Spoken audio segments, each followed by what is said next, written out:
It's May 1977, and I'm having an argument with the woman who will become my wife. We're not arguing about anything serious. Nancy and I rarely do. But I've been behaving rudely, or so Nancy thinks, although I think it's the other way around, and the tension is real. "Why do you have to start suddenly screaming?" she asks. "I'm not remotely screaming." "You'll know when I start screaming," I respond. "Oh, so you mean we need to bring out the Nixon-esque recording devices to determine the truth around here?" "Good. By all means, turn 'em on, 'cause I'll be proven right. Oh, and by the way, if I did raise my volume a decibel or two, why would that be my fault?" "So you didn't raise your voice?" "No, of course I did. But that's like complaining about a guy who's been pushed off a mountain and screams, 'Ah!' on the way down. Sure, he's screaming, but doesn't the person who gave him a shove bear some of the responsibility?" "Okay, you know what? I don't want to talk to you anymore," Nancy says. "I want to talk to Ed." Ed is a character I've been developing over the last few months on stage at the Second City in Toronto. He does not yet have his last name, Grimley. "Ed," she says, looking impatiently over my shoulder past me, as if he might trip through the doorway of our apartment on Roxborough Street in Toronto. "Ed, are you there?" I assume Ed's posture. Shoulders hunched, upper lip exposing the teeth. "I certainly am, Miss Nancy." "Ed, what's Marty's problem?" "Oh, who could possibly know? It's just so sad, Miss Nancy, 'cause like he's just so mentally jealous of you, I must say." "Jealous how, Ed?" "Jealous of your beauty and wisdom, and saddened by his own tragic limitations, and that's no lie." "Thank you, Ed."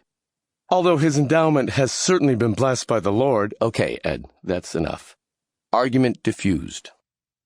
In my brief time as the conduit through which Ed channels himself, I've discovered two remarkable things about him. One, that he seems to be amusing to audiences, which is a relief because I'm still relatively new to this improvisational comedy thing, having been more of a traditional theatrical performer up to this point in my career. And two, that Ed's sweetness has a disarming effect on Nancy. When trouble arises, she calls out for Ed to moderate, and when he appears, all things calm down. I think. What other magic powers might Ed hold? "Miss Nancy?" "Yes, Ed?" "My, you seem very fetching in that halter top, I must say. How I wish my fingers were scissors so I could snip those straps and release the hostages." "Go away, Ed. We're done here." Well, if nothing else, I have now discovered a third thing about Ed. Nancy has absolutely no interest in having sex with him. I joined Second City in March 1977. The troupe was midway through its winter-spring show, The Wizard of Ossington, Ossington being a street in Toronto, and I was replacing John Candy, who had just departed. One of the sketches in The Wizard of Ossington was called Sexist. The premise was simple. A male executive is interviewing two candidates for a job, a woman and a man. The woman is smart, competent, and qualified. The man is an idiot. Nevertheless, after questioning both candidates, the interviewer declares, "Your credentials are so darn equal, and I don't know how to decide. I can't make up my mind." The male candidate proposes that the matter be settled by arm wrestling. The interviewer agrees. Then the man pins down the woman's arm, thereby winning the job. Scene. Peter Ackroyd, Danny's little brother, and a gifted comic performer in his own right, played the interviewer. Catherine O'Hara was the female candidate.